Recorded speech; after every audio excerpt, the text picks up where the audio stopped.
Suryapet area హాస్పిటల్ను అభివృద్ధి చేసి గుర్తింపు తీసుకొచ్చిన ఆసుపత్రి సూపరింటెండెంట్ డాక్టర్ మురళీధర్ రెడ్డి బదిలీ చేయడాన్ని నిరసిస్తూ ఆసుపత్రి ఎదుట నిరసన చేపట్టారు. మురళీధర్ రెడ్డి బదిలీ విషయాన్ని సీఎం రేవంత్ మంత్రి దామోదర రాజనరసింహ దృష్టికి తీసుకువెళ్లామని రాష్ట్ర టూరిజం అభివృద్ధి కార్పొరేషన్ చైర్మన్ పటేల్ రమేష్ రెడ్డి తెలిపారు. కోవిడ్ సమయంలో ఆయన విశేష సేవలు చేశారని, ఆసుపత్రి అభివృద్ధిలోనూ కీలక పాత్ర పోషించారని తెలిపారు. ఎన్నికల కోడ్ ముగిసిన వెంటనే మళ్లీ ఆయన్ను సూర్యాపేటకు తీసుకొచ్చేలా కృషి చేస్తానని పటేల్ రమేష్ రెడ్డి తెలిపారు.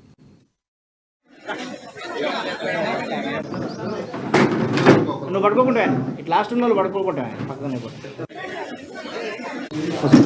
డాక్టర్ మురళీధర్ రెడ్డి గారు మరి సూర్యాపేట ఏరియా హాస్పిటల్ సూపరింటెండెంట్గా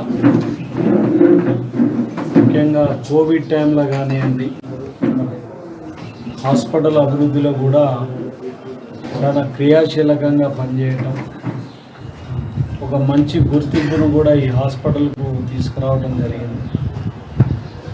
మరి వారు ట్రాన్స్ఫర్ అయినట్టుగా ఆసిఫాబాద్కు మరి ఇన్ఫర్మేషన్ నాకు కూడా రావటం జరిగింది. మరి అంత మంచి ఆఫీసరు సూర్యాపేటలో ఉంటే ఇంకా కూడా డెవలప్ చేసే